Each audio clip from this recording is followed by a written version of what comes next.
morning. Good morning. Good morning, everyone. Welcome. Good morning. Hello again. Hey, it's the last working day of the week, guys. And of course, thank God it's Friday. That's I it. can say that now. Well, welcome. I'm going to look at who's really ready for Friday. No one, right? I am. Awesome. I know I am. Anyway, welcome to Sports This Morning. We're reaching you live from our sports studios here in Lagos. I'm yours truly, Ayotunde Abalogun. And today, we'll be taking a look at the Federation Cup as the cities of Katsina and Abeokuta will host the semi-finals for this year. And that's official.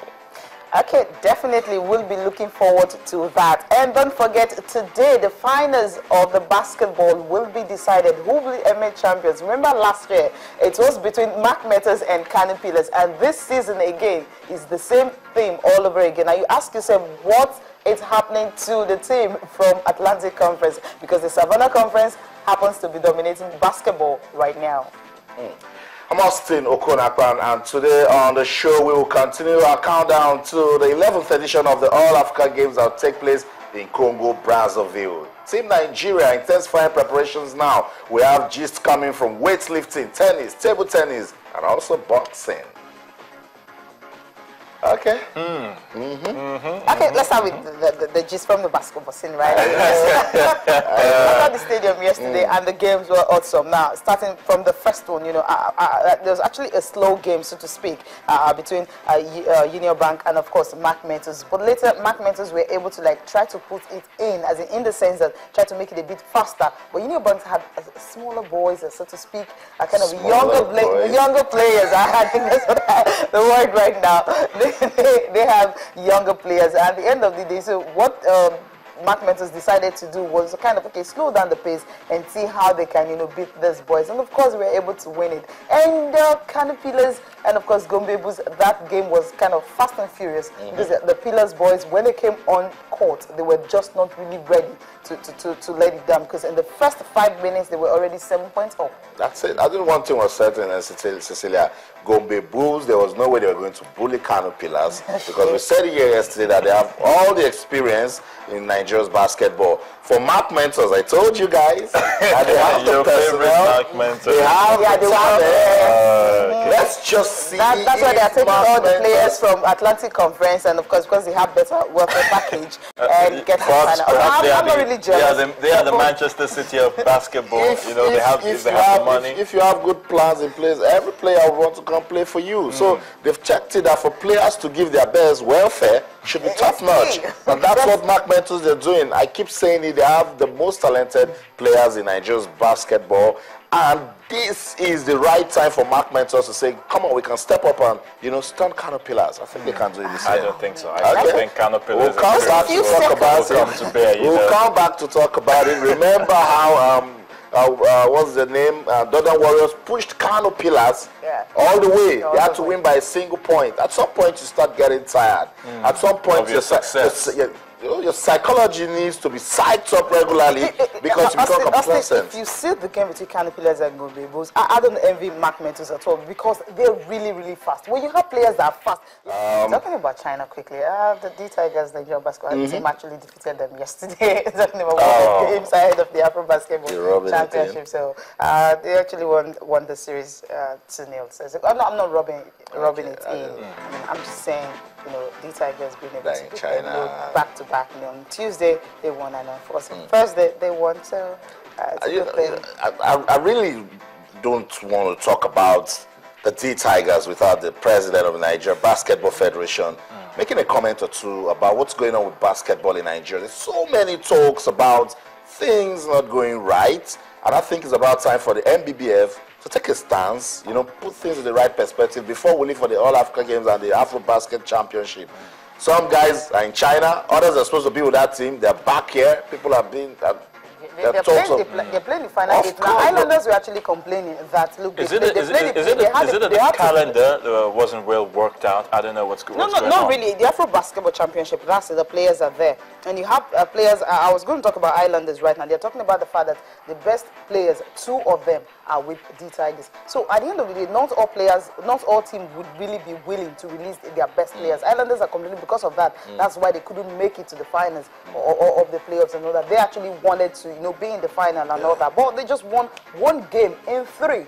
and so they couldn't even make it to the semi-finals. So if Islanders having that issue, others definitely will be having that issue. I didn't expect to see Abdul Yahya and of course Stanley Gomez, but of course they were candidates. And you see how it's what I'm trying to say is when you get ready for a championship, it's a total package. Everybody needs to be ready. Exactly. Mentally, you're ready. What if you feel the players you have in camp already, they are okay for you? Because you invited 26 players. You don't need 26 players to play basketball. You don't need them. If you play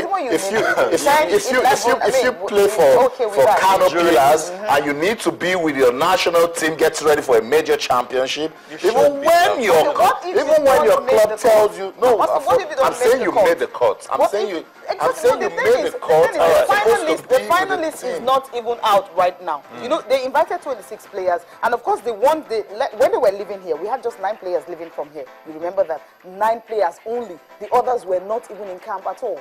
Then they expected the ones in the US to actually meet with them in France before they went to Italy for all their warm-up games and all that. So if you want to look at it the way the Super Eagles would do it, bring it 26 local players to come. At the end of the day, you're picking 5. It just doesn't make sense because at the end of the day, you deprive these players from playing from their clubs, and of course they would not even make the finals of that championship. So it just doesn't make sense. So if you feel the 20 you have and the others cannot join, and out of that 20 you can pick the 10 or 11 that can go for that championship, then fine for me. I'm not concerned about what the NBBL are doing with their selection process. What I'm trying to say is players are great.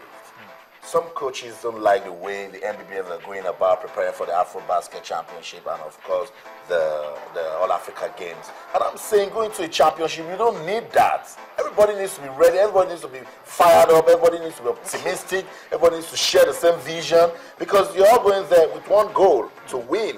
But whereby the Players Union, they're saying, oh, the NBBF, they don't care, or we don't even see the NBBF, their presence is not felt at the final 8. That's leadership problem right there. And I'm saying they need to fix it. That's what I'm saying. Okay, we'll talk about the game on court, right? You guys are really making, court, really so we'll leave the politics aside. We definitely have to leave the politics, but at the end of the day, you know, it's the title that's important. The title that matters, you know, the victory that matters, so you can't really, you know, belabor the issue, as it were. All right, now let's move on quickly.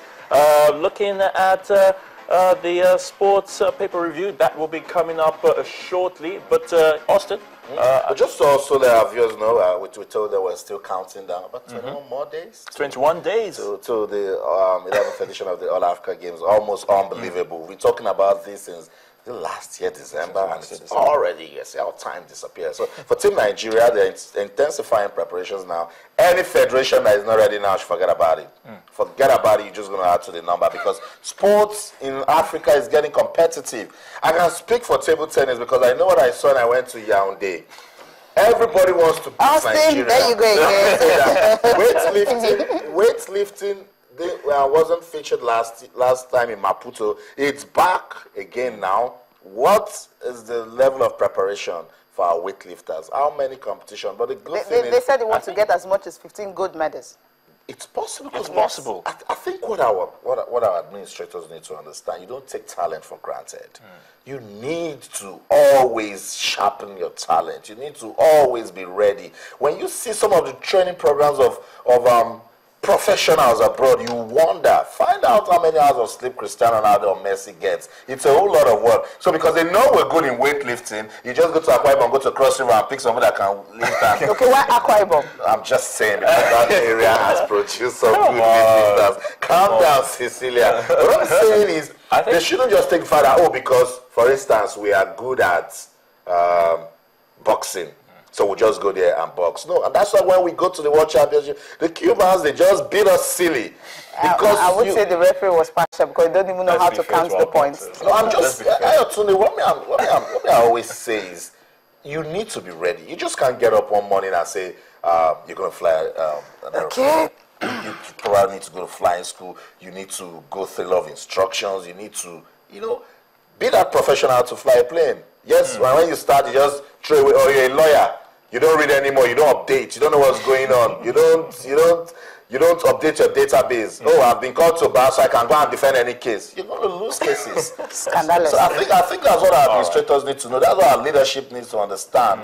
So and that's it. The boxers, they were here yesterday. We told you they're already fired up. You listen to Ifetobo and Kehinde Obare. Today, let's listen to Kehinde Ademuyiwa. He's optimistic of winning a gold medal. He's a good boxer, fighting the middleweight category. And we'll come back. So much to talk about. Sports this morning on Channels Television. Stay with us. I'm expecting something good. Like me, if they ask me, I've been there before. And going there, thank God, God used me to deliver for Nigeria as a silver medalist in All-African game, Maputo, the last All-African game.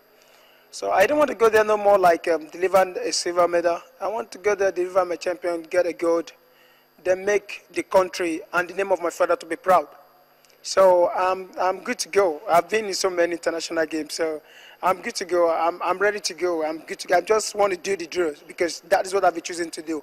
And then I'm dedicated to it. Then I'm happy to do it. Then I love the game. How I wish boxing is a woman being. I could have loved to get married to boxing. So I love if they can motivate me and they can push me there to get what I want. And if I can see more of what I need to, protect the reputation I have and make myself feel, yes, I am there, like sweating and laboring, then at the end, I believe I achieve something better for the box.